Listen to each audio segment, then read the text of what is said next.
Loyalty and Betrayal, and you're watching Heritage Hip Hop.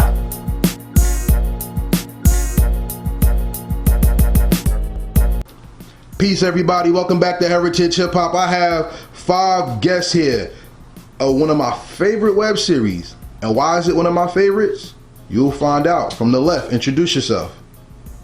DD, aka T. I'm Tiffany, aka Medina. I'm Will, Captain Banks. I'm Amani Dior, Juanisha. Greg Dozier, Officer Alonzo. And ladies and gentlemen, these are the new faces of black excellence in New Jersey. And why do we say excellence? Because excellence is achieved and not something that you name. So let's talk about the achievement now. Loyalty and Betrayal came out of a previous show, but quickly made his name through controversy and through the unexpected. Starting from the right, how does that help fuel what Loyalty and Betrayal is, rather than just be something that comes out of nowhere? Well, from our last experience, we know where we can't mess up at. We already know what the downfalls was, so we on top of that. So the transition is much easier because we seen the pitfalls of our last endeavor. What do you say? I agree with what he said. It's all learning as you get more comfortable in your character. You learn a little more. Okay. Same thing. This transition was a little bit easier from the last because of more experience now. So right now everything's easy. The atmosphere is positive, a lot positive than it was the last,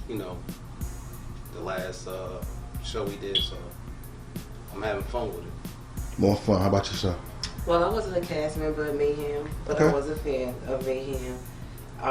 So I'm not, Can't answer aware it. of whatever they was going through. But however, it's a good experience for me. I'm familiar with everyone.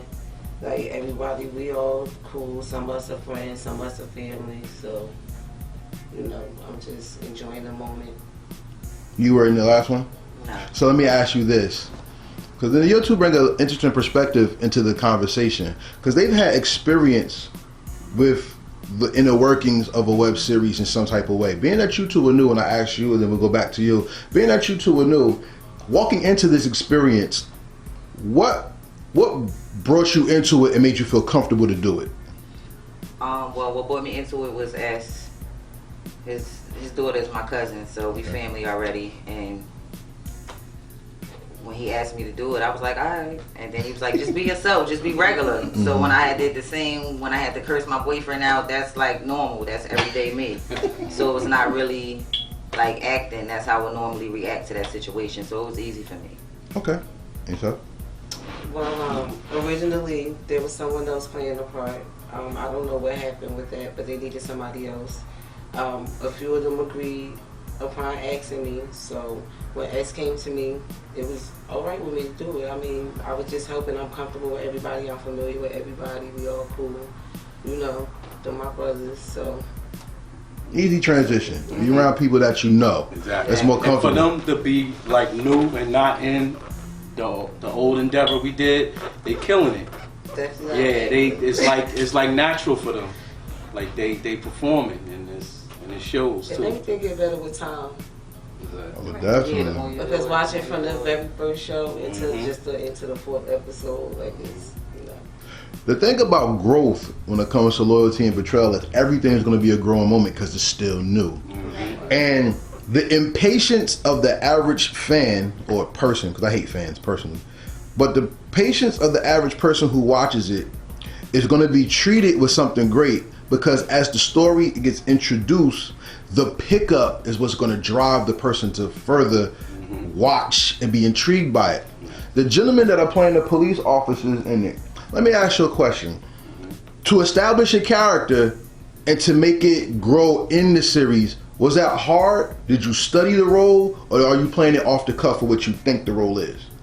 Well, as for me, because I ain't really want to play no police. But then, but then I'm thinking, I'm like, let me see who can I watch, and then it was like Denzel came, and I was like, yo, Denzel played the hell out of fucking Training Day, and then like I keep trying to watch it, I keep trying to do, I'm like, yo, I want to go out like him.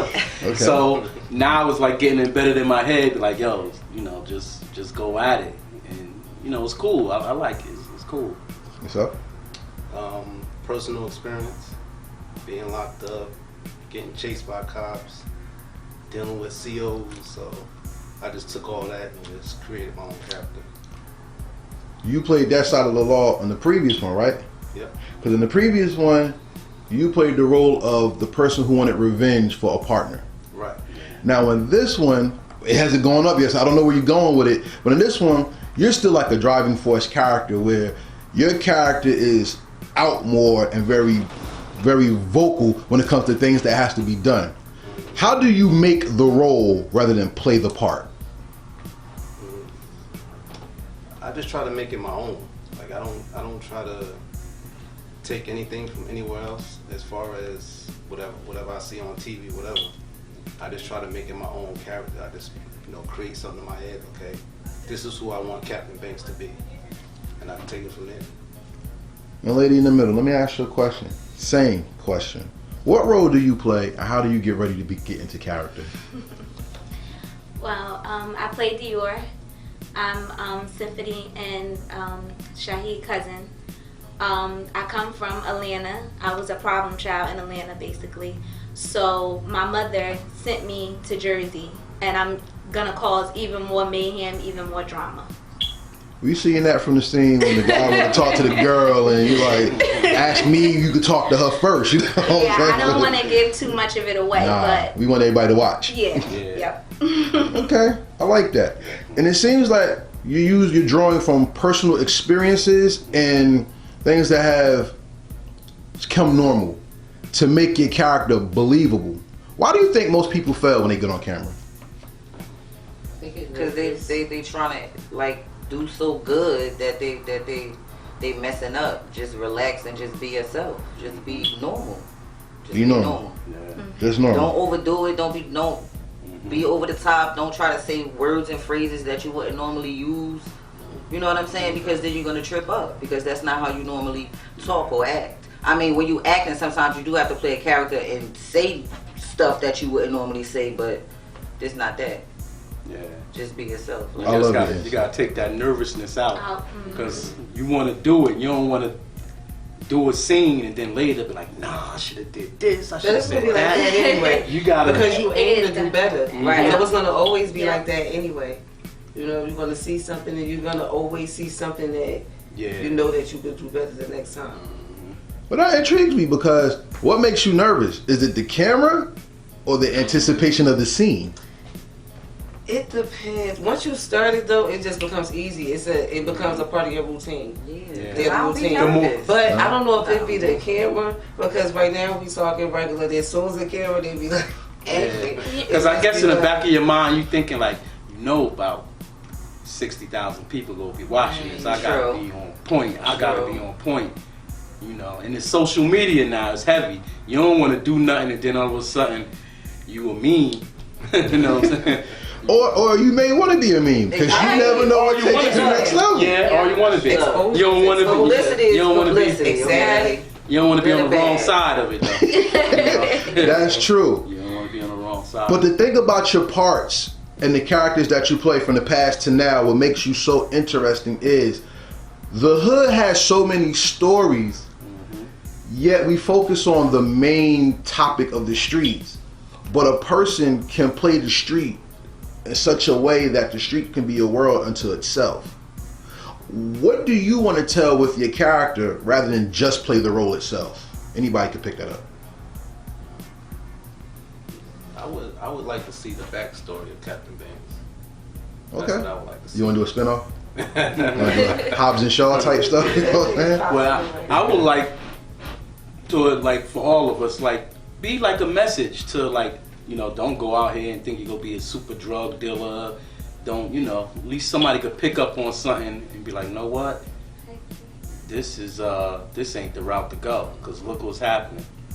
I mean, No, I was going to say, I mean, I agree. I mean, I also feel as though that I like to do stuff based off of reality. So that's why I like it, because we're filming about something. If a few people do it that goes on, like, you know, in everyday life. A lot of people are naive to things. A lot of people don't see things the way that they should. And the reality is, a lot of different things can happen. A lot of betrayal. Like the first episode, you see the little kid get shot. So maybe somebody could be looking at that. That's into the street life. Like, know what? Exactly. Let me not have my son or my cousin or my nephew in the mix. You know. And it's crazy because I actually had a friend who used to always have his son around, and being in those type of environments where we're bottling up and counting money. Yeah. Anything could happen. Anything. Yeah. Everyday experience. And everything's a lesson. Exactly. Right. Exactly.